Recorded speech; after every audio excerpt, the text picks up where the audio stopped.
Na hujambo mtazamaji popote pale ulipo, natumai kwamba umekuwa na siku nzuri, siku ya Ijumaa ya tarehe 10 mwezi ni Novemba mwaka 2023. Karibu katika taarifa za Kirk Machweo. Jina langu ni Vincent Kerosi, nikiomba tuandamane sako kwa bako hadi tama ya taarifa hizi. Na tuanza na taarifa kwamba muungano wa upinzani Azimio la Umoja wa Kenya umeisuta serikali kwa kila wanachotaja kuwa ni miundo mbinu duni ya kiuchumi na utendakazi ambao umpelekea kuongezeka kwa gharama ya maisha. Akizungumza, kinara wa Azimio la Umoja Raila Odinga amesema kuwa iwapo serikali haitabadili msimamo, basi huenda hali ikawa duni hata zaidi. Na kama anavyoarifu Chris Sambu, ni kwa Azimio imeonya kuhusu utozaji kodi zaidi kwa Wakenya na kuitaka serikali badala yake kupunguza bajeti ya matumizi. Siku moja baada ya Rais William Ruto kuhutubia taifa akiainisha hatua ambazo serikali imepiga katika kuboresha maisha ya Wakenya, muungano wa upinzani umefutilia mbali kauli za Rais Ruto na kushikilia kuwa hakuna la kutabasamu kwa Wakenya mwaka mmoja tangu uchaguzi. Say that a year after our election, if you ask Kenyans, are you better off today than you were at this time last year? The answer will be obvious, that we are in a deep hole. Akizungumza, kinara wa Azimio Raila Odinga ametaja serikali ya Kenya Kwanza kushindwa kutekeleza yale walioahidi wa Kenya na kusema kuwa iwapo hali haitabadilika basi huenda Wakenya wakaumia zaidi. The fact is, many Kenyans are both anxious and uncertain of what the future holds. The country is going through a recipe of policy mistakes, failures, and shortcomings served in an authoritarian, paternalistic leadership style. Nobody in government cares about building broad public support around these programs. Everything is forced down everyone's throats. In the run-up to 2022 election, we warned that the sectors of every economy are intertwined. Kwenye mkutano uliohudhuriwa pia na kinara mwenza Kalonzo Musyoka, Azimio imetaja miundo mbinu duni ya kiuchumi kwa serikali kuwa kigezo cha kudorora na kuongezeka kwa gharama ya maisha. At the Nairobi Security Exchange, some 6,256 foreign investors fled in the last 9 months. This is 42% of foreign investors in the country. This exodus is a result of the rapid but unstable tax policies. The Kenya Revenue Authority, KRA, missed its revenue target for the first quarter of the current financial year by 79 billion Kenya shillings. Of course, the story of the Kenya shilling in a free fall bears no repeating. Odinga akitaka sasa serikali kupunguza utozaji kodi ambao upinzani unasema ndio unachangia Wakenya kukwepa kulipa kodi. Kadhalika, Azimio kipendekeza kupunguzwa kwa bajeti ya utumizi kwa shilingi bilioni 500. Failing policies and grim economic prospects. There is a devastating loss of trust and confidence in our economy, our financial markets, and our government. We are caught in a cycle where reduced spending power leads to loss of jobs, which leads to even less spending, where the people can't borrow because rates charged are too high, yet lack of borrowing slows growth and leads to even less credit. The effectiveness of government by key initiatives, including the HATA Fund, should be reviewed by a forum comprised of the government, political parties, the business community, and the civil society. Katika kauli ya pamoja ya Azimio la Umoja ni kuwa serikali imekuwa ikikopa fedha zaidi ili kumudu deni la taifa. Raila Odinga akipendekeza ya Rais William Ruto kudinda kulipa deni la kitaifa kwa mikopo na badala yake serikali kusogeza tarehe za ulipaji. Chris Sambu, Kirk Machweo. Na muungano wa maaskofu wa kanisa Kikatoliki umeikosoa serikali kwa hali ya juu ya uchumi nchini Kulingana na maaskofu hayo, iwapo serikali haitaangazia hali ngumu ya maisha, basi taifa la Kenya huenda likaathirika hata zaidi kiuchumi, wakisema kuwa atakayeumia zaidi ni mwananchi wa kawaida. Wakitoa taarifa kwa wanahabari, maaskofu hao walioongozwa na Askofu Mkuu Anton Muheria wamesema kuwa serikali haistahili kuwatoza Wakenya ushuru kupita kiasi wala kuongeza bei za bidhaa maradufu. We have appealed to the government on several occasions to reconsider the issue of overtaxation of the Kenyans, and especially to incomes of those in the lower income bracket. This one factor has greatly affected the family income in a disproportionate way, leading to anger among Kenyans.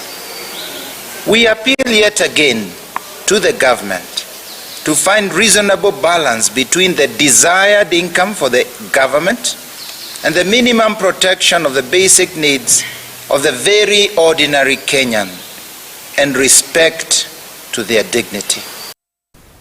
Na zaidi ya kaunti 18 zimeathirika kutokana na madhara yanayofungamana na mafuriko. Hii ni kulingana na takwimu zilizowasilishwa na naibu wa rais Rigathi Gachagua anayeongoza kamati ya kitaifa kukabili majanga.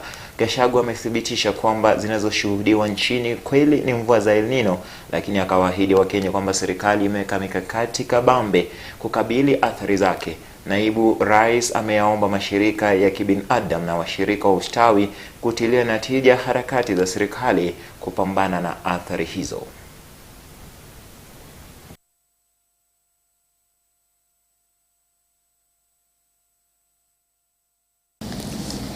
We have activated multi-agency teams and mobilized technical and financial resources for easier response.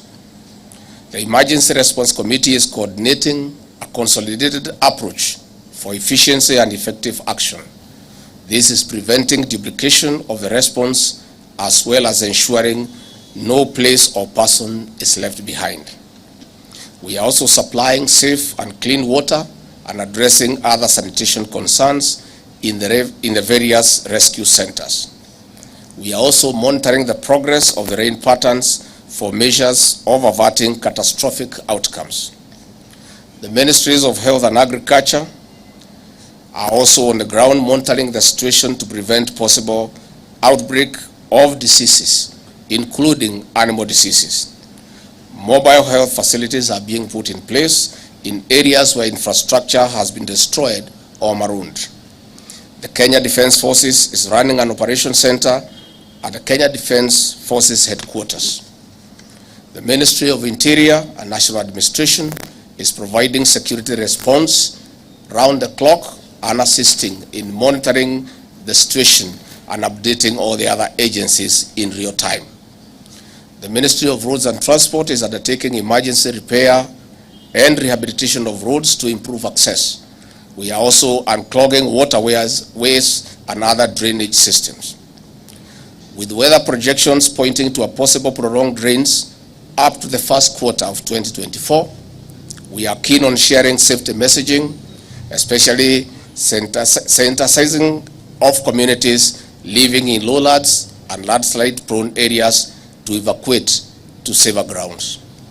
We are also sharing distress call numbers to the public to ensure the people can report and ask for swift assistance in case of emergencies.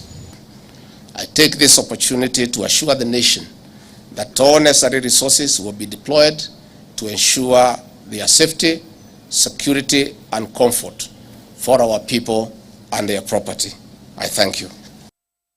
Namna aliyekuwa gavana bila shaka ni taarifa nyingine, lakini zaidi ya familia 3,000 katika kaunti ya Isiolo zimepoteza makazi, huku zaidi ya watu 12,000 wakihitaji msaada wa haraka kufuatia mafuriko yanayoendelea kushuhudiwa katika kaunti hiyo.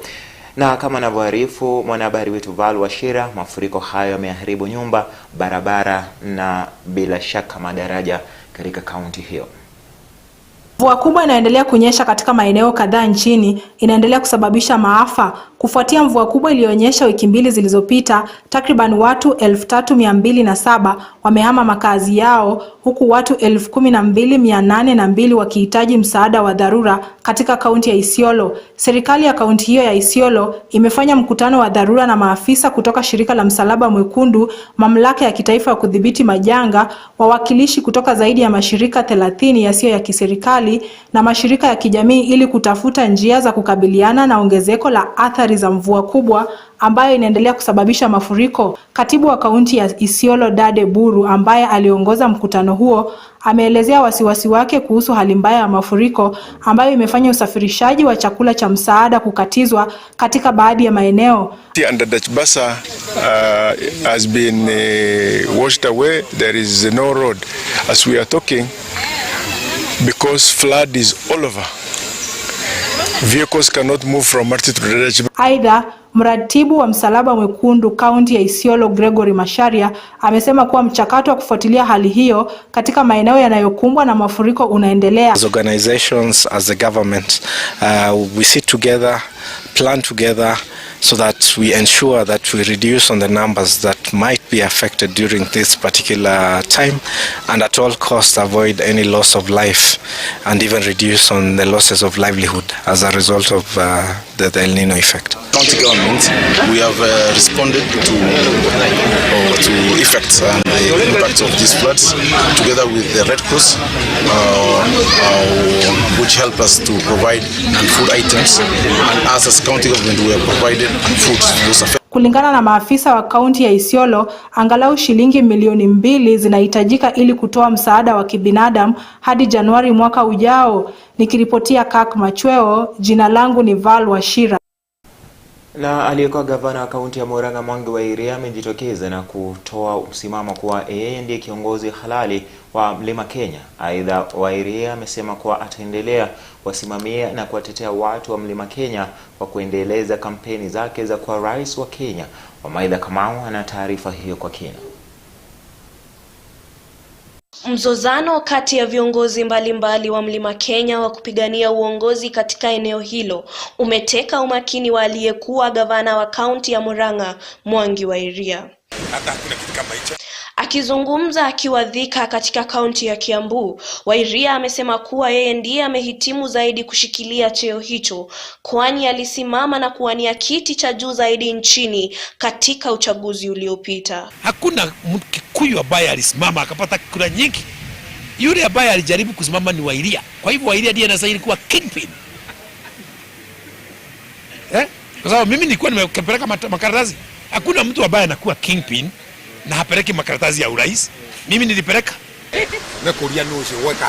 Wairia aidha ametaja kuwa kuwepo kwa watu watakao muunga mkono katika eneo la Mlima Kenya ndiyo sababu yake kuu ya kuwania kiti cha urais katika uchaguzi ujao. Sababu mimi nilikuwa nimesimama hiyo kiti cha rais. Hata next time mimi nitasimama tu. Hata wakinikataa mimi nitasimama tu. Kwa hivyo Wakikuyu wasikie, kiti cha rais mimi nitasimama kwa sababu ili ni watetee, wanichague na ile kura watanichagua. Wakinipatia milioni 4 nitakuwa huyu ndiye kingpin wetu wa milioni 4. Wairia amewasuta waliokuwa na nafasi ya uongozi katika eneo la Mlima Kenya kuwa hawakuwajibikia kazi yao. Sasa watu wanasema wanataka kuwa kingpin na walipewa nafasi ya kusimama last time wakakataa, si ndio? Kwani kingpin watu wanapewa wakiwa nyumbani? Kingpin inapewa yule mtu ambaye amesimama akapata kura nyingi. Wamaitha Kamau, Kirk Machweo. Serikali ya kaunti ya Embu imepata afueni baada ya kupokea bidhaa za matibabu zenye thamani ya milioni 10 kutoka kwa Mission for Essential Drugs and Supplies. Kaunti hiyo bado inaendelea kupata bidhaa zaidi ili kuboresha huduma za afya, kama anavyoarifu mwanahabari wetu Vivian Oresha. Bidhaa hizo ambazo zimepokelewa na naibu gavana Kinyua Mugo katika hospitali ya level 5 ya Embu ni pamoja na glavu za kliniki, barakoa, ngao za uso, sindano, aproni, pamba, mifuko ya damu na vinginevyo. Bidhaa hizo zinakusudiwa kusaidia wafanyikazi wa afya katika kaunti ndogo 4 kutoa huduma bora. Naibu Gavana Kinyua Mugo ameeleza kwamba bidhaa zingine za thamani ya shilingi milioni 20 zinatarajiwa kufika siku ya Jumamosi na bidhaa zingine tena za thamani ya shilingi milioni 34 zinatarajiwa kufika wiki ijayo. Mugo ameendelea kusema kuwa mradi huu utasaidia kupunguza uhaba wa madawa katika vituo vya afya kaunti ya Embu. Tumepokea vifaa za matibabu ambayo inaitwa non-farms ya milioni 10 ambayo tunatarajia leo jioni na kufikia kesho. Hiyo ni madawa ya kawaida ambayo itakuja level 5 ni ya thamani ya milioni 20. Jumatano wiki ijayo tutakuwa pia tumepokea dawa za thamani ya 34 million ambayo itakuwa ni madawa ambayo sasa itaenda katika level 4 iende level 3, level 2 na pia ile dispensary ya chini kabisa. Mradi huu umetokea baada ya wagonjwa kulalamika kuhusu uhaba wa madawa katika vituo vingi vya afya. Mugo aidha amewahakikishia wakazi kwa vituo vyote katika kaunti vitakuwa na bidhaa za kutosha wiki ijayo. Wiki ijayo kila hospitali sianati zote zitakuwa na madawa. Changamoto huwa wakati saa nyingine tunaagiza ile procurement cycle ndio dawa ifike hapa inakuwa iko na shinda kidogo, na pia kumekuwa na matatizo. Unakuta saa nyingine wananchi hawezi elewa kwa nini madawa ifike haraka wakati inapoisha. Hiyo imekuwa ni changamoto ambayo tunajaribu kutatua tukiwa kama. Uwepo wa bidhaa za kutosha utawasaidia wahudumu wa afya kutoa huduma bora katika kaunti hiyo. Nikiripotia Kirk Machweo, mimi ni Vivian Oresha.